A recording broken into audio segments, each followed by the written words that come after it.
So I like to mix metaphors. You know, like, I know it should be in different categories, but to me it's like apples and dogs. So I really tried this device for this new piece I wrote tonight, and I realized it probably doesn't work. So I'm making an allusion to this Bible verse. There's this prophet named Elijah, and God calls him out to the mountainside, and these things happen.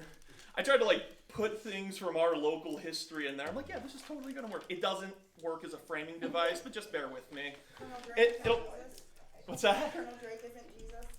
I believed he was, but Fa corrected me on this just a little bit ago. Hell yeah, Fa. Stick it to him. I wish I had more things to throw off, but then it would get sketchy in ways I'm not ready to tonight.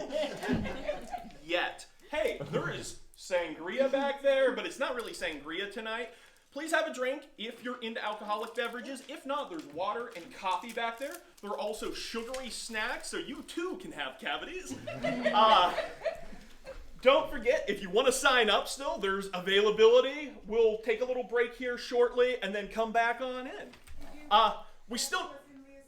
Oh man, guess what's in Leah's Sangria for a prize? So what you do, there are different elements in that drink back there. Try to identify the flavors you taste. Nice. Notice I've kind of cut back on it tonight versus some other nights. Arsenic. Whoever's left standing will get a prize. Drink the Kool-Aid. Yeah, that's what we're about here. We have a nice community. I quit drinking 1990. Stand in the foothills of the Alleghenies before the Lord, and behold, the flood and fire of 1892 nearly ended Drake's dream, but the Lord was not in the waters or fire. And after the fire, the tornadoes of 1985 tore scars through Cherry Tree and Dempsey Town, but the Lord was not in the wind. And after that, a still, small voice. Your voice is almost a whisper. Even on stage, in front of a class, slate and chalk dust. Kind of hoarse, maybe like Gabriel's voice after so many revelations. Tarnish on the brass, a preacher long at pulpit. So you write secular scriptures, shared pages with prophets like Bukowski, Packard, Lifshin, like legends publishing prayers for small spirits, sutras of souls kissing the hands that slayed their son, litany of rebel breaking small town statutes, everyday gospel and lamentations. You told stories of being in Grenoble, France, Andre the Giant's hometown. I imagine you there sitting in a pub with him telling kayfabe stories about who could drink more.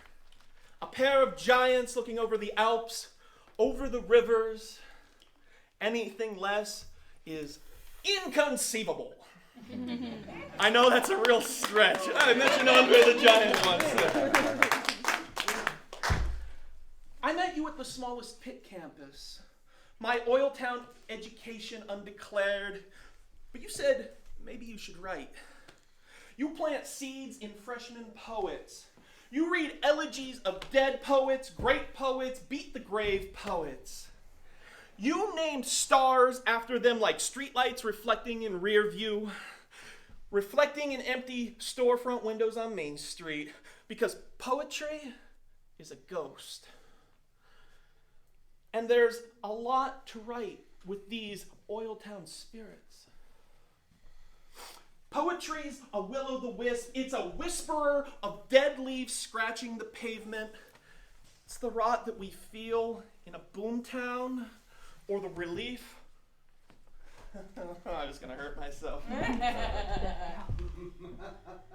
Or the relief of the ground. Look at me losing my spots, trying to be a show-off here. How dumb is that? Or the relief of the ground as it hugs us back into clay. But there's a lot to preach.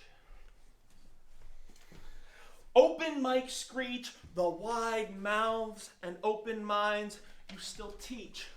Reach out to each new voice in the hum of 100 lips, a chorus of students, mentees, colleagues, because in the beginning was the Word.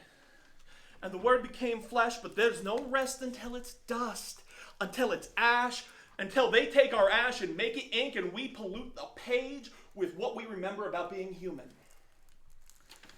And maybe there's nothing more sanctified than the bloodlines of our oral tradition, the voice our literary children speak as they find their own page. Pressed on a spinning record, a Akashic record, or everything we told is truth, and in doing so made it real. The heredity we all hold as human, as sibling, parent, God against the big chill, big freeze, final entropy. And you still teach. You still rumble like the thunder of a storm that's not here yet. You light the clouds like oil lamps. A great and strong wind tore into the mountains and broke the rocks in pieces before the Lord, but the Lord was not in the wind.